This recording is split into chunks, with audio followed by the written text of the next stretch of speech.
कल हमने indemnity complete किया, गारंटी कंप्लीट किया, बेलमेंट का जस्ट हमने मीनिंग पढ़ा था। सिंपली बेलमेंट हमने पढ़ा क्या था कि बेलमेंट में एक पर्सन किसी दूसरे पर्सन को गुड्स डिलीवर करता है, ठीक है। जो पर्सन गुड्स डिलीवर करता है उसे बोला जाता है बेलर, और जो पर्सन गुड्स को रिसीव करता है उसे बोला जाता है बेली, ठीक है। इन दोनों पार्टीज के बीच में जो भी ट्रांजैक्शन होती है उसको बोला जाता है बेलमेंट। अनदर इंपॉर्टेंट थिंग जो हमने कल पढ़ी थी बेलमेंट के बारे में कि बेलमेंट में जो भी गुड्स डिलीवर की जाएंगी उन पर्टिकुलर गुड्स को रिसीव करने का या डिलीवर करने का कोई ना कोई पर्पस होना चाहिए। जब भी वो पर्पस हमारा कंप्लीट हो जाए उसके बाद वो गुड्स या तो बेलर को रिटर्न कर दी जाती हैं या उन्हें डिस्पोज ऑफ कर दिया जाता है। Now next is essential elements of valid bailment. सबसे पहला हमारे पास एसेंशियल एलिमेंट है delivery of possession. First one is delivery of possession, means के अंडर बेलमेंट सबसे पहले गुड्स की डिलीवरी होनी मस्ट है कि पोजेशन ऑफ गुड्स डिलीवर होनी चाहिए बेलर टू बेली, ठीक है। अगर किसी गुड्स की पोजेशन को डिलीवर नहीं किया गया देन उसे कभी भी बेलमेंट नहीं माना जाएगा, ठीक है। अगर किसी भी पर्टिकुलर गुड्स की जो डिलीवर की जा रही है उसकी ऑनरशिप नहीं ट्रांसफ़र की गई टू अदर पर्सन, अगर एक पर्सन ने गुड्स की ऑनरशिप अदर पर्सन को ट्रांसफ़र नहीं की देन उसको बेलमेंट नहीं माना जाता। फॉर द बेलमेंट एक मस्ट और एक वैलिड बनाने के लिए मस्ट एलिमेंट ये है कि उसमें पोजेशन का ट्रांसफ़र होना ज़रूरी है।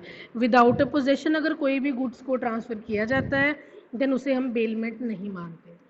Second point is contract between the parties.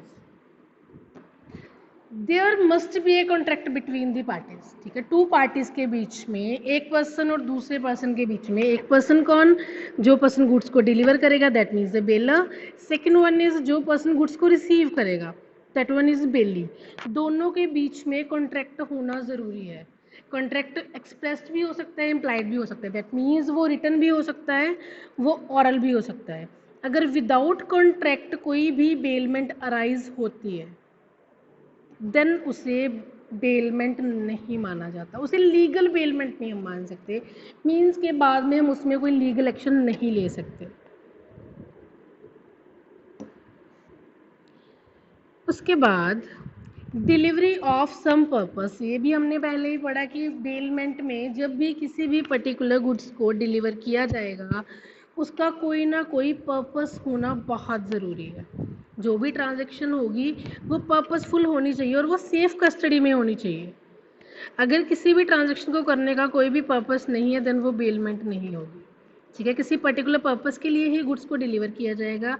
जब वो पर्पस कंप्लीट हो जाएगा देन या तो गुड्स को रिटर्न किया जाता है या उसको डिस्पोज ऑफ कर दिया जाता है।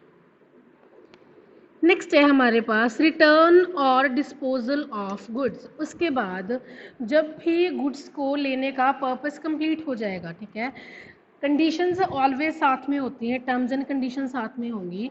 जब भी टर्म्स एंड कंडीशंस फुलफिल हो जाए, पर्पस हमारा फुलफिल हो जाएगा, उसके बाद या तो गुड्स को रिटर्न किया जाएगा बेलर को, अदरवाइज उसे डिस्पोज ऑफ कर दिया जाएगा एज पर द डायरेक्शन। जो भी उसे डिस्पोज ऑफ करने की डायरेक्शन गिवन होंगी उन्हें उन डायरेक्शन के अकॉर्डिंग डिस्पोज ऑफ कर दिया जाएगा। दीज आर दी एलिमेंट्स जो बेलमेंट को वैलिड बनाते हैं। ये एलिमेंट्स जब तक नहीं होंगे तब तक हमारी बेलमेंट कभी भी वैलिड नहीं मानी जाएगी। टू पर्सन्स होते हैं bailor and bailee. Bailor means जो पर्सन गुड्स को सेंड करेगा, बेली मीन्स जो पर्सन गुड्स को रिसीव करेगा।